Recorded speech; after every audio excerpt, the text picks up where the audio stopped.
Hello everyone, how are you all? I hope you're doing well. I am your English grammar teacher Zilla. So today we'll start your 13th chapter, which is prepositions. So let's get started. Prepositions show the relationship between nouns and pronouns and other words in a sentence. Read the following sentences. First, a dog jumped into a well. The word into shows the relation between the act of jumping and the well. It also shows the position of the dog. Second sentence देखिए. The car is behind the wall. The word behind shows the relationship between the car and the wall. Use of prepositions. Study the following prepositions: at, on and in. पहला sentence देखिए. Mr. Kamal went to the office at 9 a.m. The children returned their home at noon. My mother always watches television in the evening. The stars twinkle in the sky at night. Keep the plates on the table.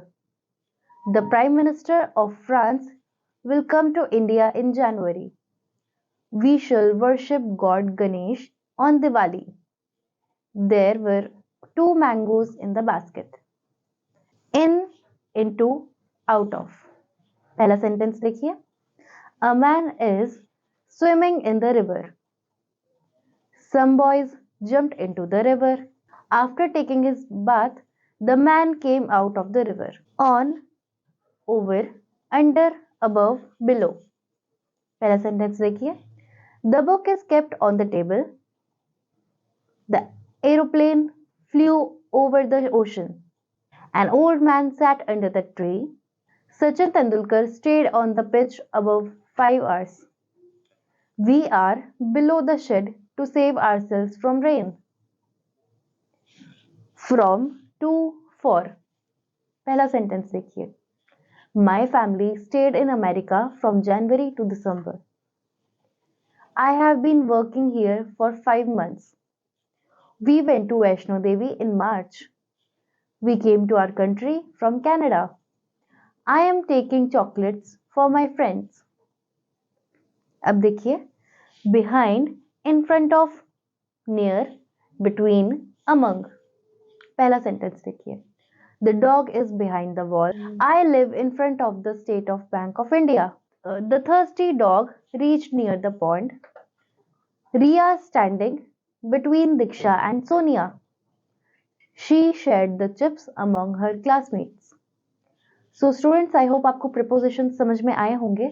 आइए अब हम exercises देखते हैं. पहली exercise जो है आपकी वो है section A.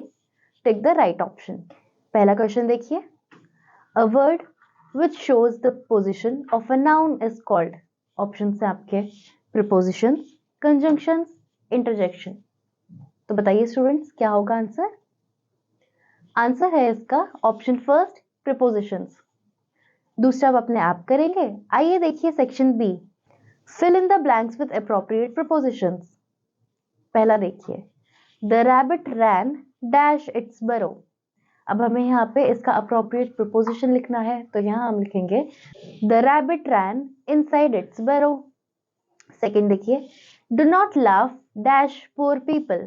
यहाँ आप लिखेंगे Do not laugh at poor people. They have invited their friends dash birthday party. यहाँ आप लिखेंगे They have invited their friends for birthday party. Fourth देखिए. I have kept the pencil box dash the water bottle. यहाँ पर आप लिख सकते हैं I have kept the pencil box with the water bottle. Fifth देखिए. The song was sung dash Priya. यहाँ हम लिखेंगे The song was sung by Priya. Six देखिए.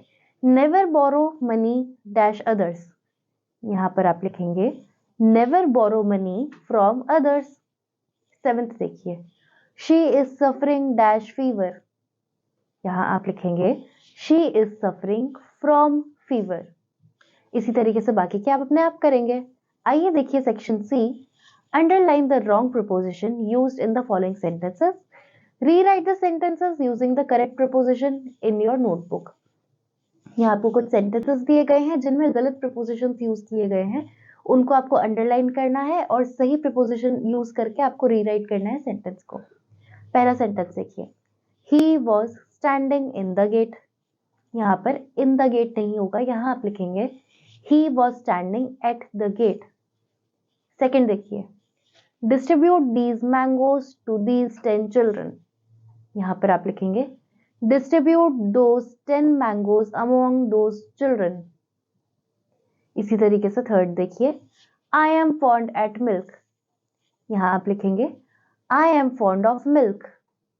फोर्थ देखिए, our examination will begin at Tuesday. यहाँ पर eight की जगह आप यहाँ पर इस तरीके से लिखेंगे are examination will begin from Tuesday. इसी तरीके से बाकी के आप अपने आप करेंगे। आइए देखिए section D, use the given preposition in sentences. यहाँ पर आपको कुछ प्रीपोजिशंस दिए गए हैं, उन्हें उन प्रीपोजिशंस को यूज करके आपको सेंटेंसेस फॉर्म करने हैं।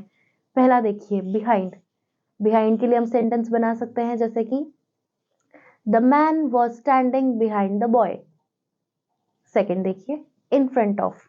यहाँ आप लिख सकते हैं the boy was standing in front of the man. Third देखिए beside, the snake was right beside me. Fourth देखिए with, I am going with Priya. इसी तरीके से बाकी के आप अपने आप करेंगे। आइए देखिए section E, answer the following questions. पहला क्वेश्चन है आपका, what do you mean by preposition. Prepositions क्या होते हैं बच्चों? अभी हमने पढ़ा है प्रीपोजिशंस वो होते हैं जिससे हमें सब्जेक्ट और नाउन दोनों के रिलेशन का समझ में आ सके, उनकी पोजीशन के बारे में पता चल सके कि वो कहाँ पर है और उनके बीच में रिलेशन क्या है, वो क्या हो रहा है वहां पे, इस तरीके से। सेकेंड क्वेश्चन देखिए, write some words which are known as prepositions.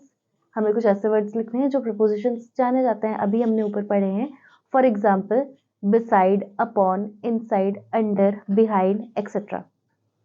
So I hope students आपको preposition समझ में आए होंगे। एक्सरसाइज हम लोगों ने डिस्कस की है, बाकी की आप अपने आप प्रैक्टिस करेंगे। We'll meet you in the next class. Till then, bye students.